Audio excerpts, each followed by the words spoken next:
Hahanguin natin ang mabuting balita sa Ebanghelyo ni San Mateo, Kabanata 6, mga talata 1 hanggang 6, at tatalo ng 16 hanggang 18. Noong panahong iyon, sinabi ni Jesus sa kanyang mga alagad, "Pag-ingatan ninyo na huwag maging pakitang tao lamang ang paggawa ninyo ng mabuti. Kapag ganyan ang ginawa ninyo, wala kayong matatamong gantimpala buhat sa inyong amang nasa langit. Kaya nga, kapag naglilimos ka, huwag mo nang ipagkamaingay ito, katulad ng ginagawa ng mga mapagpaimbabaw doon sa sinagoga at sa mga lansangan. Ngunit kung naglilimos ka, huwag mo nang ipaalam ito kahit sa iyong pinakamatalik na kaibigan, upang malihim ang iyong paglilimos. At gagantihin ka ng iyong amang nakakita ng kabutihang ginawa mo ng lihim. At kapag nananalangin kayo, huwag kayong tumulad sa mga mapagpaimbabaw. Ngunit kapag mananalangin ka, pumasok ka sa iyong silid at isara mo ang pinto. Saka ka manalangin sa iyong amang hindi mo nakikita, at gagantihin ka ng iyong amang nakakikita ng kabutihang ginagawa mo ng lihim. Kapag nag-aayuno kayo, huwag kayong magmukhang malungkot tulad ng mga mapagpaimbabaw. Kapag ikaw ay nag-aayuno, mag-ayos ka ng buhok at maghilamos, upang huwag mapansin ng mga tao na nag-aayuno ka. Ang iyong amang hindi mo nakikita, ang siya lamang nakakaalam nito. Siya na nakakikita ng kabutihang ginagawa mo ng lihim, ang gaganti sa iyo."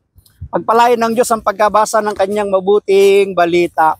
Pansinin po natin, mayroon pong tinutumbok ang ating pagbasa na ipinapaiwas ng ating Panginoon sa kanyang mga alagad, sa kanyang mga disipulo, ang pagiging mapagpaimbabaw, ang pagiging mapagkunwari at pagiging mapagbalat kayo. Ano yung mga punto sa ating pong pinupuntusan? Yung paglilimos, yung pagtulong.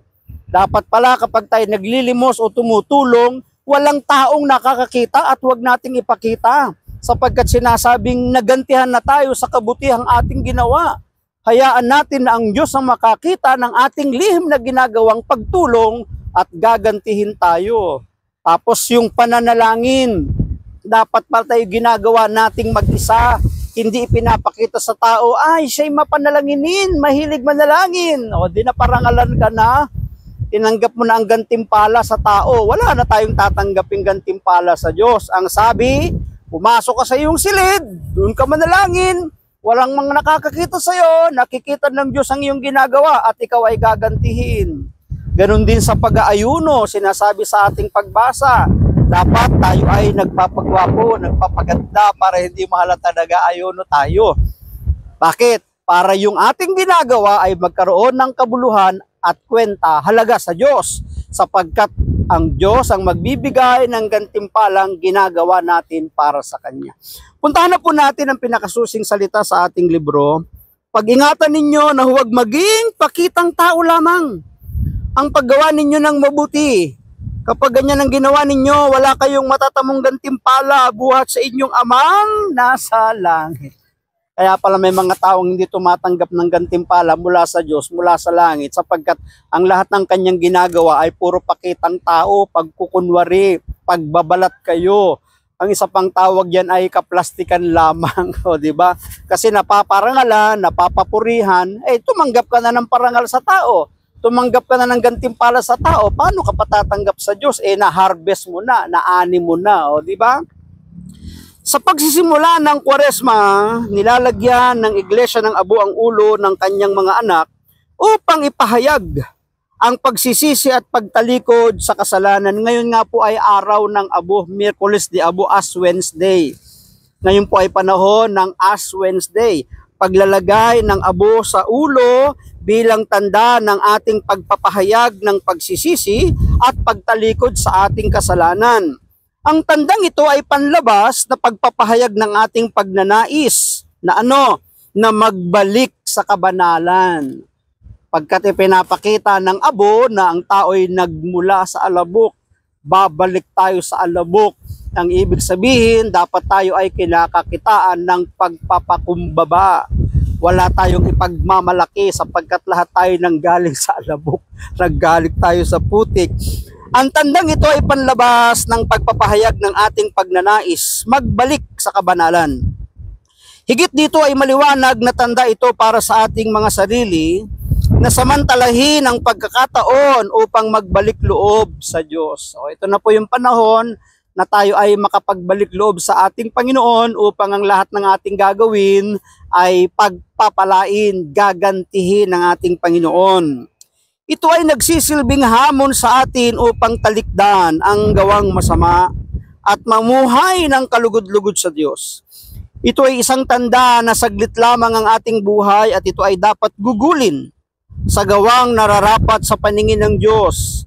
Ang saglit na buhay natin ay dapat gugulin sa pananabik sa langit na siyang tunay nating tahanan. Parang ang gustong ipahiwatig, huwag tayong masyadong attach sa mundong ito. Huwag nating igapos, itali, ibilanggo ang ating sarili sa mundong ito sapagkat ang tunay nating bahay, tunay nating tahanan, ang tunay nating destinasyon ay ang buhay na walang hanggan na kasama ang ating Panginoon. Ang saglit na buhay natin ay dapat gugulin sa pananabik sa langit na siyang tunay nating tahanan. Simulan natin ang banal na panahong ito sa pagkilala na tayo ay abo, abang-aba, hamak na dumi lamang, ngunit tinubos ni Kristo sa krus upang makapiling niya muli sa langit sa muling pagkabuhay. Kaya tatandaan natin, tayong lahat ay nanggaling sa alabok at babalik tayo sa alabok. Ang buhay na ito ay ipinahiram lamang sa atin ng Diyos. Gamitin natin sa ikararangal, ikapupuri, ikadadakila ng ating Panginoon. Talikdan natin ang ating mga kasalanan at maglimos ng oras at yaman sa mga walang-wala sa ating mga pamayanan. Hamon na po ito sa atin. Kung tayo man ay ginantimpalaan, naging maganda ang buhay, naging maalwan sa mundong ito, hindi ito natin dapat sinasarili.